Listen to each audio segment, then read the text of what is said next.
Welcome all. I'm your host, Richard Burns. This is the Solomon Project, and this is where you discover, if you haven't discovered it yet, that it's not how much you make, it's how much you keep that counts. Money just flies out of people's hands, out of their pockets, out of their bank accounts. It just flies out.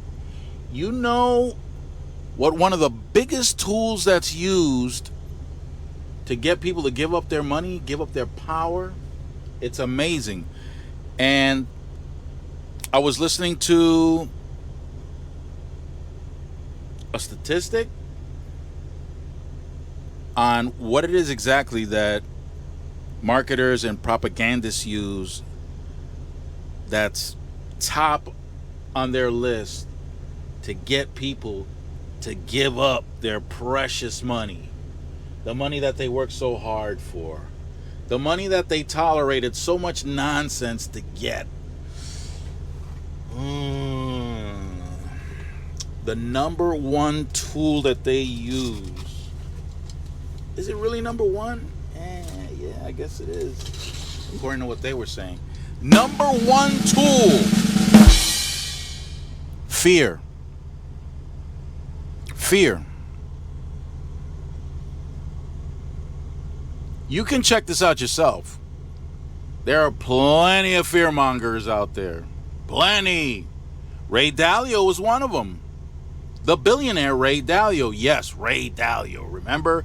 With his 30-minute infomercial, or whatever it is you want to call it, about how China was going to take over the world and the U.S. is now coming to an end of its reign as an empire and all this other good stuff.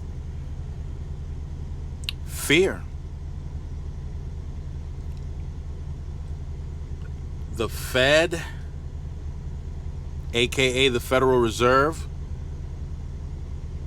how the Federal Reserve... Listen, the Federal Reserve has been around since 1913. And they're supposed to be some kind of organization of evil, and they're taking over the world. They've been taking over the world since 1913. There have been people that have been against the Federal Reserve since 1913. There were reserves created before that. There were other federal banks created before that, or central bank, whatever. But 1913, the creation of this particular Federal Reserve is attacked so much. Interest rates rising. Yeah, the world's ending because interest rates are going up. It's like they're eternally going up. Well, they're not always up. Sometimes they're down. We were close to zero interest rates, which is a bad thing, not a good thing. But if you listen to some of the fearmongers, yeah, they'll try to convince you that that's the way to go. No, it's not the way to go. You see, the ability to raise and lower interest rates is very important for balancing out the economy. But if you go to zero, you don't have, or you have much fewer options. So no, that's not good. And when interest rates go up, not everybody suffers. There are some people that do very well when the interest rates go up. Here's an example. Maybe two examples. Bondholders, people who live on fixed income, aka people who live off the interest rates from the bonds that they own.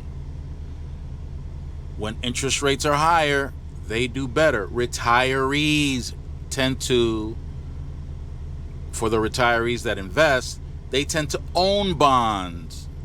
They tend to benefit from higher interest rates. Oh, the interest rates and the price of goods go up. Folks, listen. Well, no, you know what? I'm gonna leave this one for later, okay? If you don't own a home and you want to buy a home, is it better when interest rates are higher or lower? It's better when interest rates are higher. Oh, really? Oh, I never heard that before. Higher interest rates are good for people? Yes. Why? When interest rates are higher, it's harder for homes to be sold. And guess what happens? The prices of the homes go down. So if you purchase the home, you're going to purchase it at a lower price. Oh, but the interest rate is... Look, it's all relative. If you're paying a higher interest rate on a lower amount of debt, probably a substantial amount lower, it balances out. Where you get the greatest benefit is the fact that your home is purchased at a lower price, and because of that, the taxes you'll be paying will be for the price that you bought the house for. So you got a choice. You want to pay taxes on a $500,000 house or a $250,000 house? Because once you buy it, your taxes while you own it are only going to go up. So do you want it to go up from whatever the taxes are on $500,000 or what the taxes are on $250,000? Something to think about, something to consider. So no, higher interest rates are not always a bad thing, contrary to what the fearmongers would want you to believe.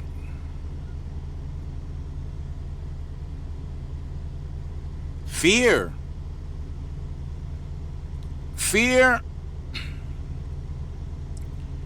is a place of negativity.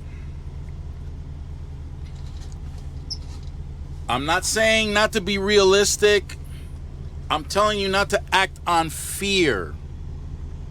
When you're realistic, you take in information that addresses the good and the bad. You take in both, and with that, you make a decision not based on fear.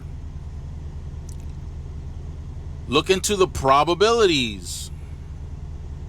What is the probability of a certain thing happening to the positive side and then to the negative side? Unfortunately, for people who get wrapped up in fear, they don't consider probabilities. They only think that the worst is going to happen. And I'm not saying you shouldn't be prepared, but when you move forward, well, it's going to be kind of hard to move forward if you're not positive. It's harder. Everything in life has a risk associated with it. The question is, how risky?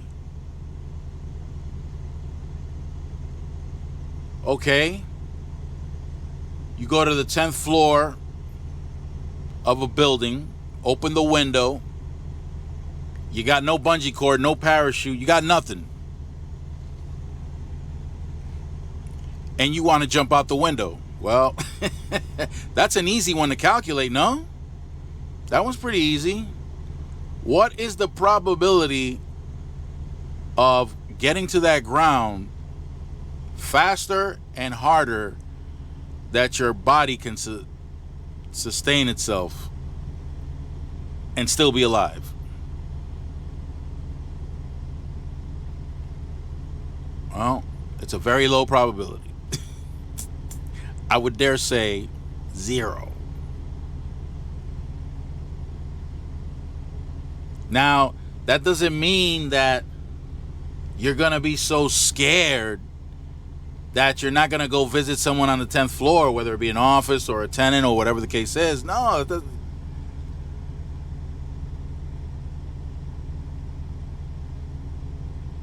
It's what you do when you open that window from the 10th floor and your decision-making process while you're up there. Provided that you're not in a certain space mentally due to a mental condition, I'm not including that, okay?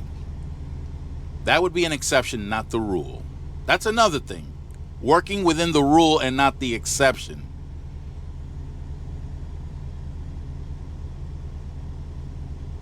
I guess playing the lottery would be on the opposite side of that. I don't think that's done out of fear. But whatever side that is, they're not looking into the probabilities.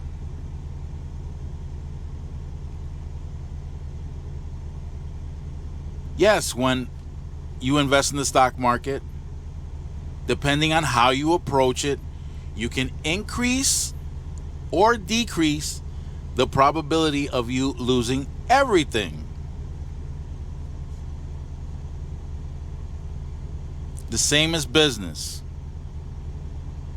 Right, nothing's guaranteed. Nothing's guaranteed in business. Nothing's guaranteed in investing. Nothing. But there are levels. There are a variety of approaches.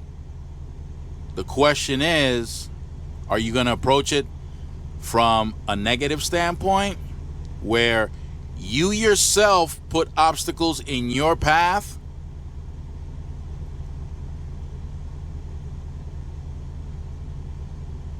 Is that how you approach it? Or are you a realist and calculate and observe and take the necessary risks? Take calculated risks and approach it from a positive angle. So what would be those gamblers, those lottery ticket buyers, lottery players? What? That's the opposite end of being negative. I mean,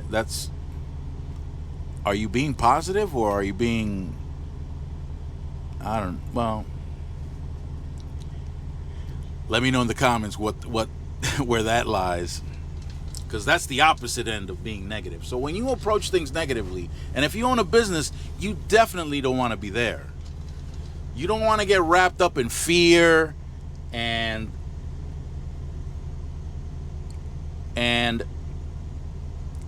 indulge in too much content that scares you into doing things, using fear as a motivating factor. Again, that comes from a negative place. That does not come from a positive place.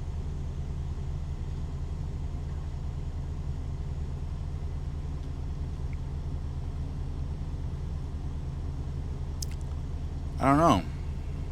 I wonder. I don't think Kitty cares. I really don't. I think Kitty just goes. He just drives off. He's obviously not one to scare easily. You can tell by the location he's driving in. So he's not stuck because of fear. Ain't that right, Kitty? Are we out? Arabam Dacia, seviyorum çift kalem maça. Göremedi kimseden fayda. İşler